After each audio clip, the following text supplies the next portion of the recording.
Long ago, in a quiet village where the red earth met the endless sky, there lived a boy who refused to accept what everyone else believed.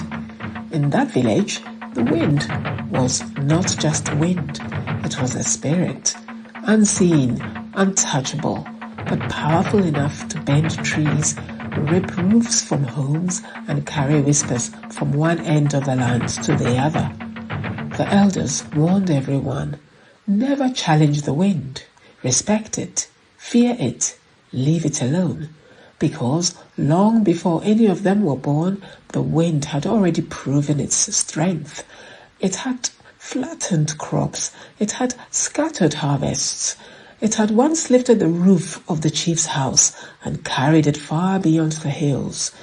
So the people learned something very simple.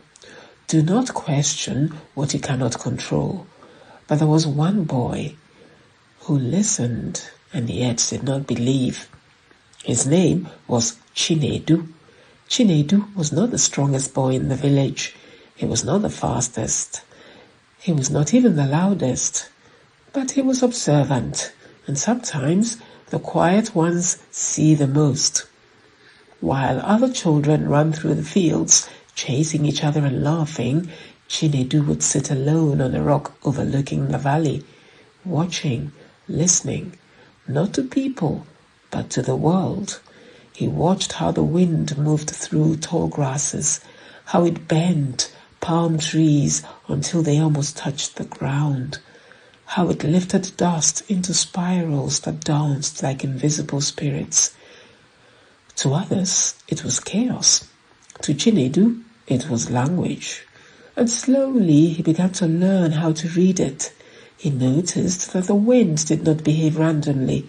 It had habits, patterns, rhythms. It came strongest before the rains. It shifted when the sun was highest. It softened when the night air cooled the land.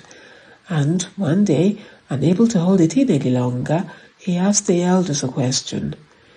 If the wind is a spirit, why does it follow rules? The elders exchanged uneasy glances. What rules? They asked. Chinedu pointed toward the horizon. It always comes from that direction before storms. It grows stronger at certain times. It changes with the heat of the day. The oldest elder leaned forward.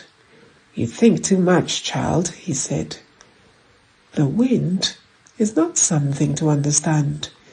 It is something to respect. The conversation ended there, but for Chinedu, it had only just begun. Because once you begin to question something, you cannot unsee the question.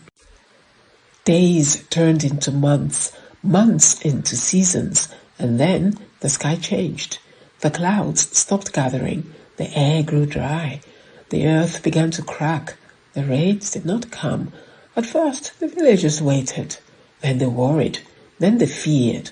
Crops failed, rivers shrunk into thin, tired lines of water, the ground hardened, and hunger began to creep into every home. The elders gathered beneath the oldest tree in the village. Their faces were heavy with concern. This is the wind's doing, one said. It has turned against us. We must make our offerings, another insisted, and ask for forgiveness. So they did. They brought food, they brought prayers, they brought songs, they beat drums into the night. They called out to the wind, asking it to return what it had taken, but the sky remained empty, and the wind still blew. But it brought no rain. Chinedu watched all of this, and something inside him refused to accept it. What if the wind is not angry, he thought. What if we simply do not understand it?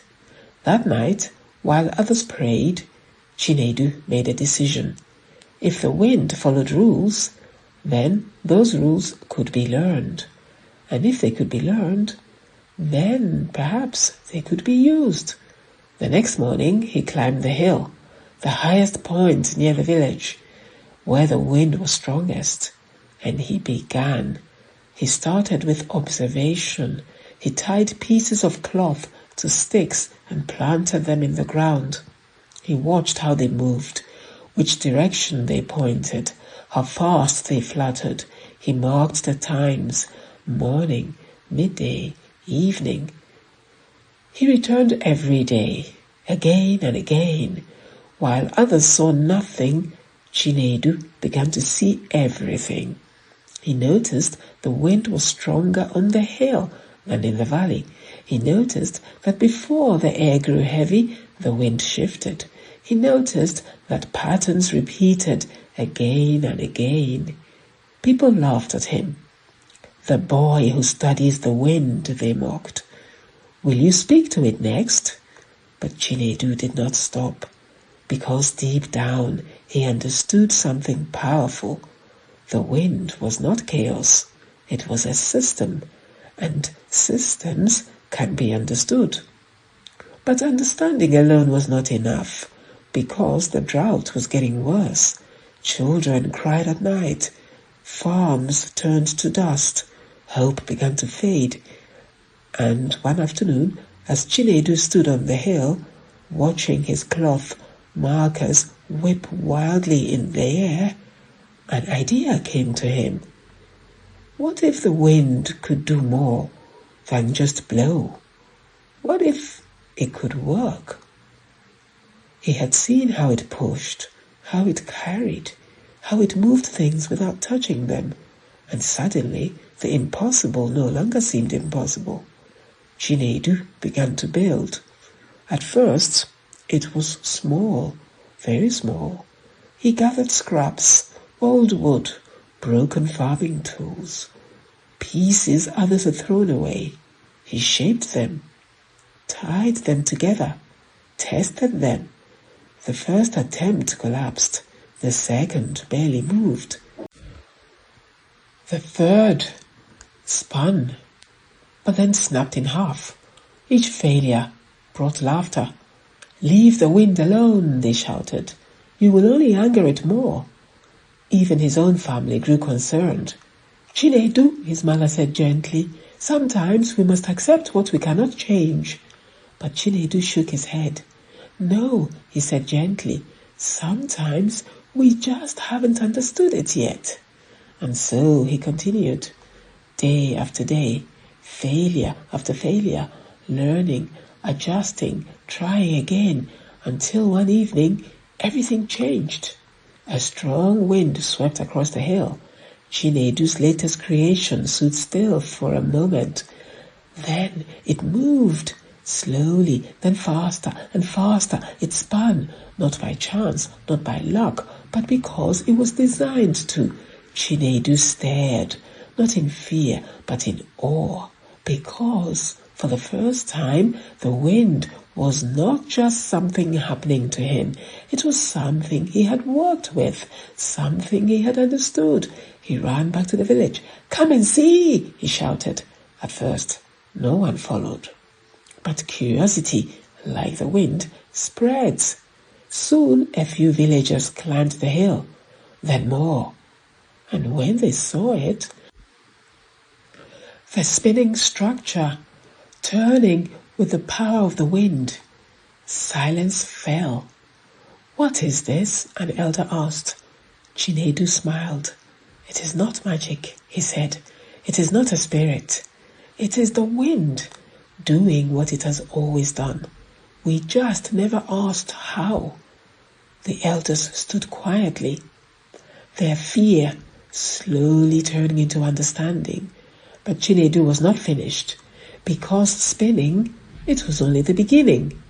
He began to connect it. To ropes, to wheels, to water. He built again, stronger this time, smarter, and slowly the impossible became real. Water was lifted, fields were nourished, life returned, children laughed again, green returned to the land.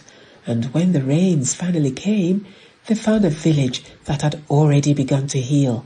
But something deeper had changed. The wind was no longer feared. It was respected differently, not as a mystery, but as a force that could be understood. And as for Chinedu, he became something more than just a boy. He became a symbol, a reminder that progress does not come from accepting limits, but from questioning them. That fear often lives where understanding is missing, and that sometimes the greatest force in the world is not the wind itself, but the courage to challenge it. If this story spoke to you, leave a like and subscribe so these African folktales continue to live on for the next generations. Until our next story, walk gently through the world, and may wisdom guide your path.